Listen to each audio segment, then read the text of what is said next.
বানভাসী ঘাটাল, চলতি মরশুমে 3 বার বন্যা, এখনও জলবন্দী বহু এলাকা। এবছর বর্ষায় ঘাটাল অঞ্চল এখনও পর্যন্ত 3 বার বন্যা কবলিত হয়েছে। এখনও সেই জলবন্দী বহু এলাকা।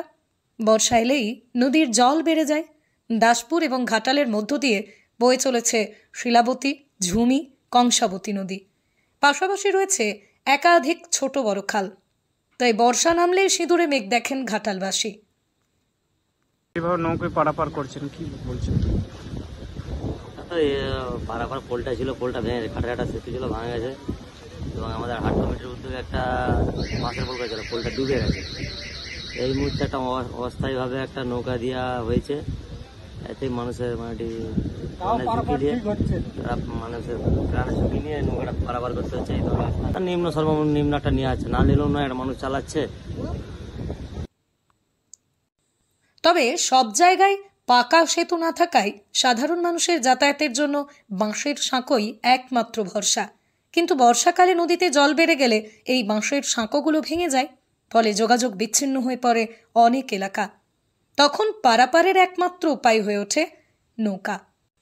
এই নৌকায় করেই স্কুল, কলেজ, বাজার বা নিত্য প্রয়োজনীয় জিনিসপত্র আনতে হয় সাধারণ মানুষদের। তবে প্রতিটা এলাকায় নৌকা পারাপারের জন্য নির্দিষ্ট মূল্য দিতে হয়, কোথাও কম, কোথাও আবার বেশি। তবে বছরের সব সময় এই নৌকা চলে না। শুধুমাত্র বর্ষার সময় যখন অতিরিক্ত জল হয়, বাঁশের সাঁকো ভেঙে যায়, তখনই এই নৌকাগুলো চলাচল শুরু করে। এই দিনগুলোর অপেক্ষাতেই থাকেন নৌকা মালিকরা, কারণ সাঁকো ভেঙে গেলে তখনই তাদের নৌকার প্রয়োজন পড়ে। আরামবাগে যাচ্ছি, জল পেরিয়ে যাচ্ছি, আবার কিভাবে যাব? জল কমছে? কমেনি, জল তো একই রয়েছে। কি কি সমস্যা হচ্ছে? সবই সমস্যা, পারের সমস্যা, বাজার হাট করার সমস্যা, সবই সমস্যার মধ্যে। আই থেকে তো আবার নিম্নচাপ হবে, বৃষ্টি যদি আরো হয় হবে, সমস্যা বাড়বে। কি নাম? ছবিরানি শাসন। তাই বন্যা হলে, জল বাড়লে এই নৌকা মালিকদের মুখে একটু হাসি ফোটে। মানুষকে তারা যেমন পরিষেবা দেন, বিনিময়ে তারা সংসারের জন্য কিছু টাকা উপার্জন করতে পারেন। কারণ নৌকার মাঝিরা তাদের উপার্জনের পথ এই একটি, আর নৌকা শুধুমাত্র জল বাড়লেই চলে।